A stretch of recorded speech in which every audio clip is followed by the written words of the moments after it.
Kita kembali lanjutkan perbincangan. Saya punya satu narasumber lagi yang baru tiba di studio dan belum tadi pada saat jeda iklan sudah cerita ini kita sudah satu kaki satu langkah di Olimpiade. Begitu tinggi optimismenya. Senang saya kalau mendengar semangat dari sosok yang satu ini, Bang Egy, Bang Effendi Ghazali. Assalamualaikum warahmatullahi wabarakatuh, Bang Egy. Selamat malam Putri. Nggak nyesel, nggak tidur, nggak sedih karena begitu senang, begitu kan melihat tadi sampai jam 4 pagi tadi. Lebih kan, karena kan habis itu kita coba lihat lagi adegan penaltinya. Betul. Nggak tidur sampai sekarang. Iya. Jadi saya bisa bayangkan bagaimana kegembiraan yang dirasakan para pemain. Tapi kita aja senang banget, mereka euforia. ketat itu kan, habis pulang sebelum pulang saya lihat di videonya mereka nyanyi-nyanyi sama para supporter kita di situ.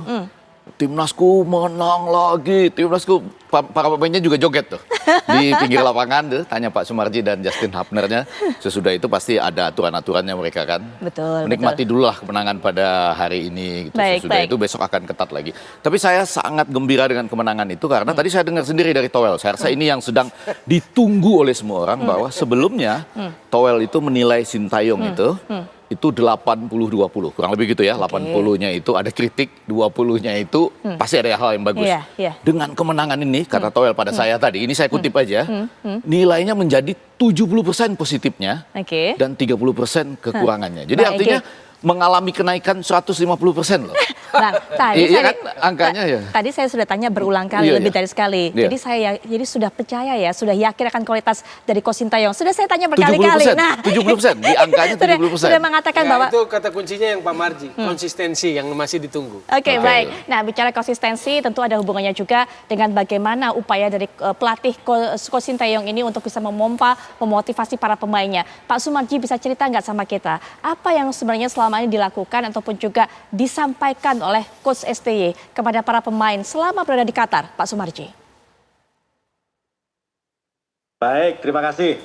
Tadi apa yang Mbak sampaikan tadi ya, jadi itu sering dan berulang-ulang disampaikan oleh Coach Shin. Pemain itu wajib percaya dan harus mengikuti apa yang dimau oleh Coach Sintayong.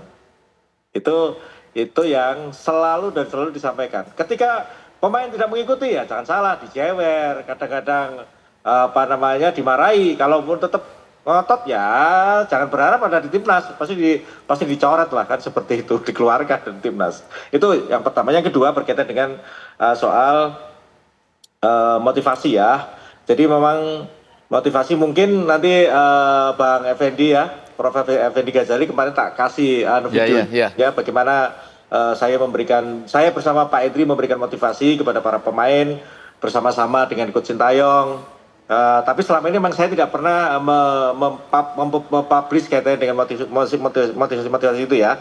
Karena kan saya berharap supaya hanya tujuannya supaya para pemain itu betul-betul mau bekerja, kerja keras sesuai dengan apa yang diinginkan oleh pelatih gitu. Karena saya tahu bahwa memang saya mengakui Coach Sintayong ini punya kemauan yang sangat keras ya, sangat keras dan dalam memberikan pemahaman, memberikan motivasi kepada para pemain gitu. Sehingga kalau para pemain tidak mengikuti kemauannya Sintayong ya pasti akan jadi masalah gitu. Itu yang selama ini ada, tapi tujuannya sangat baik ya. Baik kaitannya dengan soal satu, konsistensi dengan bagaimana para pemain itu untuk disiplin gitu ya, disiplin. Mulai dari disiplin waktu dan semuanya, disiplin latihan, disiplin istirahat, macam-macam lah pokoknya harus disiplin betul. Yang kedua berkaitan dengan soal fisik dan lain sebagainya. Jadi betul-betul Coach Shin ini konsistensi untuk tetap menjaga itu semua sampai dengan peak para pemain itu betul-betul bagus. Baik, seperti itu. Pak Sumarji, ada satu lagi yang mungkin bukan hanya saya yang penasaran, tapi juga seluruh masyarakat Indonesia. Kita tahu bahwa mengeksekusi adu penalti untuk menentukan keamanan itu beban mentalnya luar biasa. Pada saat akan masuk ke sesi tersebut setelah extra time selesai, apa yang dikatakan oleh Coach Sintayong? Dan juga bagaimana proses saat itu memilih siapa yang menendang pertama dan sebagainya. Pak Sumarji mungkin bisa cerita. Ya, yang pertama, para pemain yang ditunjuk 11 itu adalah pemain yang memang betul-betul punya percaya diri, gitu ya. Percaya diri. Kalau tidak percaya diri, ragu-ragu, mundur, gitu. Nah, seperti itu. Seperti kemarin kita lihat tahu sendiri. Kalau memang merasa tidak yakin, ya jangan ikut gitu, ragu gitu. Itu semua begitu kita sudah akan adu penalti, dikumpulin semua, kata-kata itu yang pertama. Kamu sanggup, sanggup, sanggup, sanggup, sanggup, oke, maju. Kalau enggak, jangan. Gitu. Nggak boleh ragu-ragu. Seperti itu. Baik, luar biasa memang. Tapi Coach Sintayong aja kelihatan menutup matanya itu pada waktu terakhir itu. Pak Sumarji ikut nutup mata nggak waktu terakhir sesudah ada giliran kedua Ramadan Sananta dan Arhan pertama ya? Itu ikut nutup mata gini nggak tuh Coach Sumarji? Jadi Pak Sumarji. Jujur saja saya benar-benar ini apa namanya merasakan wah ini kalau kayak begini nih ya stres ya terus apa namanya asam lambung naik ya sehingga betul merasakan aduh campur aduk lah. Ya, kekuatan mental seperti itu, keberanian juga dari para pemain mengeksekusi penalti yang kita lihat begitu mulus walaupun memang juga ada sempat yang bisa ditepis oleh kiper Jangbom, Bung Toel. Iya, itu yang saya anggap heroik ya. Keseluruhan itu kan heroik, dramatis. Tapi dramatis itu kan heroik itu butuh mentalitas. Mentalitas itu yang luar biasa. Dan yang menggembirakan, Pak Marji tadi bilang terima kasih buat klub Liga 1. Kenapa ini penting? Supaya tim nasional itu tidak terpisah dari football family. Supaya kelihatan ada sinerginya, ada chemistry-nya. Karena apa? Karena situasi bisa menjadi buruk ketika atmosfer bola itu terbelah. Itu kan nggak bagus. Sepak bola mempersatukan. Siapapun yang ada di dalam tim nasional itu unit yang bisa mempersatukan. Nilai olahraganya, nilai sepak bolanya kan unity, respect gitu loh. Jadi saya senang Pak Marji bilang terima kasih buat klub Liga 1. Karena itu prosesnya, itu kronologisnya sampai bisa TC di Dubai, bisa jalan sesuai jadwal. Tapi saya berharap Coach Sintayong bicara itu juga, mengucapkan terima kasih juga. Dan ini akan sangat merangkul, menyentuh pelaku-pelaku bola. Apa pentingnya Bung Toel Coach Istri menyampaikan itu? Saya dengar dari pelaku-pelaku bola. Mereka bicara, kalau mereka nggak speak up karena mereka menjaga situasi, karena mereka pelaku bola, karena mereka melihat tim nasional gitu loh. Apa yang mereka omongkan atau ceritakan ke Bung Toel?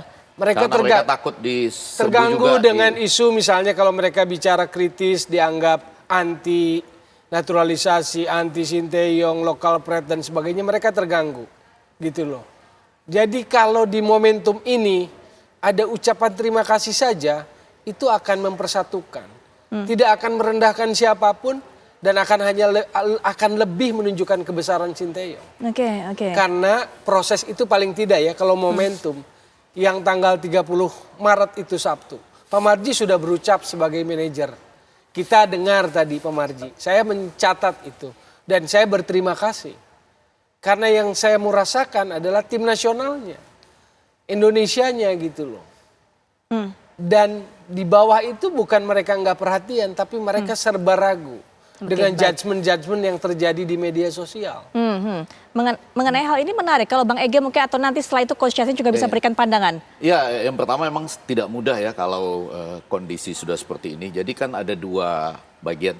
Bagian itu progres apa yang sedang terjadi pada saat ini. Kita akui kan ini penampilan kelas dunia. Saya kebetulan melihat 3 pertandingan sebelum yang tadi malam jauh lebih dramatis. Nah, pada bagian ini kita tahu hasilnya seperti ini. Ada kenaikan ranking FIFA, kemudian kita kemarin lolos ya Piala Asia sampai keluar dari grup. U23 ini selangkah kaki sudah menuju ke Olimpiade. Setidaknya nanti harus lawan Guinea pada 9 Mei di Tokyo misalnya untuk bisa ke sana. Nah, tetapi pada bagian yang lain kan ada beberapa bagian dari pembinaan sepak bola kita. Seperti tadi, ini adalah prestasi. Berapa banyak piala yang Anda bawa pulang, berapa ranking yang bisa naik di bawahnya. Tentunya kompetisi yang berjalan dengan baik. Di kompetisi ini kan ada sedikit masalah juga kan. Dan banyak mungkin ya. Salah satunya misalnya kita penonton away aja nggak bisa. Itu kan agak susah membayangkan di seluruh dunia nonton bola tapi yang away nggak bisa nonton. Itu berarti kan ada masalah di situ. Nah, tetapi pada bagian bawahnya kemudian EPA itu ya, bagaimana pembinaan development. Development. Yeah. Nah, tapi yang mau saya katakan, orang bisa melihat induktif atau deduktif. Bangsa Indonesia sedang butuh nih proses induktif untuk melihat prestasi-prestasi yang sedang disajikan oleh Sintayong. Tapi dalam konteks terima kasih, saya rasa kalau di lapangan biasanya kan Sintayongnya datang tuh dengan pemain. Nah, karena perlu sekali ya, seperti yang Pak Sumarji tahu, itu Stadion Abdullah bin Khalifa itu stadion seperti stadion punya kita tuh. Di sana kita sering menang, stadion bersama dengan kita, setidaknya ada 5.000 orang yang datang. Tapi kan Anda bisa bayangkan, itu harus diucapkan terima kasih. Struits sendiri mengatakan kan, ini saya bertanding seperti di depan 10.000. Pada Football Family. Pada Football Family, karena di situ sekali lagi ada duta besar kita Ridwan Hasan, Ali Muqtado misalnya dari KBRI yang selalu mengurus itu. Kemudian ini teman-teman dari Garuda Qatar ini ya, ada Dadan, Vidi, Afif, Sudirman, itu semua sudah berapa kali coba? Ini saya sudah 3 kali nih. Betul. 1, 2, 3, sudah 4 kali. Masih lagi akan ada tanggal 29 dan kemudian tanggal saya berharap tanggal 3. Ya? Saya berharap tanggal 3. Karena kalau tanggal 2 itu untuk Liga 3. Gitu Baik, ya. Tapi kalau tanggal 3 itu untuk perebutan 1 dan 2. Baik. Coach Justin, punya catatan apa juga mengenai hal ini? Kemenangan dari Timnas U23, keberhasilan membuat rekor ataupun juga sejarah tersendiri, ini bisa menjadi momen pemersatu juga antara mungkin Timnas dengan Coach Sintayongnya dengan para pelatih ataupun juga komponen-komponen unsur-unsur yang ada di liga kompetisi bola kita, Coach Justin. Saya nggak setuju yang dikatakan Towel ya, harus berterima kasih. Ini bukan politik, bukan protokoler dan lain-lainnya. Saya yakin klub profesional berjiwa besar dan sangat mengapresiasi yang dilakukan oleh Sintayong tanpa harus ada ucapan terima kasih. Tugas Sintayong itu adalah membuat tim ini hebat. Itu demi kepentingan kita semua, termasuk kepentingan klub. Karena kalau pemainnya main bagus, klubnya pun juga naik. Jadi untuk saya itu formalitas yang hanya buang-buang waktu. Biarlah Sintayong fokus ke timnasnya sendiri. Dan saya yakin klub-klub yang tidak diberikan terima kasih juga sadar kok bahwa mereka punya kontribusi, bahwa semua jajaran timnas juga pasti berterima kasih terhadap kontribusi ini. Jadi justru kalau saya bilang lupakanlah formalitas itu, biar pemain dan Sintayong bahkan Pak Sumarji fokus kepada sisa pertandingan yang masih berjalan. Baik. Nah, kalau setelah mereka nanti pulang mau kumpul terima kasih bla bla, ya itu terserah lah. Baik, tapi Coach, kalau tadi dari cerita Bung Towel adalah banyak ternyata mungkin omongan di belakang yang tidak mengemuka karena ada ketidakberanian dari para entah itu pengurus atau siapapun lah orang-orang yang terlibat dalam kompetisi kita yang mungkin merasa kurang dirangkul oleh Timnas, merasa kurang dirangkul oleh Coach Sintayong dan membutuhkan itu. Bagaimana Coach melihatnya? Bukankah ini momen yang baik? Tidak menilai seperti itu? Enggak. Sintayong bukan di-hire untuk membuat semua pihak happy. Sintayong di-hire adalah membuat timnas berprestasi. Bahwa ada suara-suara, kalau kita bicara banyak, parameternya apa? Kemarin saya diskusi dengan Towel bilang masalah local pride dan lain-lain itu ada terbelah. Oke? Dukung naturalisasi atau tidak. Saya katakan, emang berapa persen sih? Untuk saya 99% mendukung diaspora, hanya 1% yang tidak mendukung, dan that's okay. Mungkin termasuk Towel dalam 1% itu dan teman-temannya, but that's okay, nggak ada masalah, sama sekali nggak ada masalah dengan itu. Tapi jangan dibilang kalau ada perpecahan ini hal-hal yang sama sekali tidak penting, dan tolonglah termasuk untuk semua insan, jangan bahas-bahas yang nggak penting. Marilah kita beri dukungan, nggak usah bahas yang bisa membuat diskusi-diskusi yang nggak penting. Yang penting sekarang adalah bagaimana kita membukukan satu kemenangan lagi agar kita masuk ke Olimpiade. Masalah itu setelah kita masuk ke Olimpiade, mau diskusi dengan apa-apa, Pak Sumarji siap kok. Pak Sumarji siap untuk berterima kasih atas nama timnas kepada semua insan yang dibutuhkan. Ya, jadi biarkan Sintayong dan pemain-pemain fokus ke pertandingan. Karena kelihatannya gampang, ini nggak gampang. Justru the last step ini yang menjadi beban berat. Di sini kita akan diuji apakah bisa atau tidak. Dan saya yakin kita bisa kalau mindset kita benar.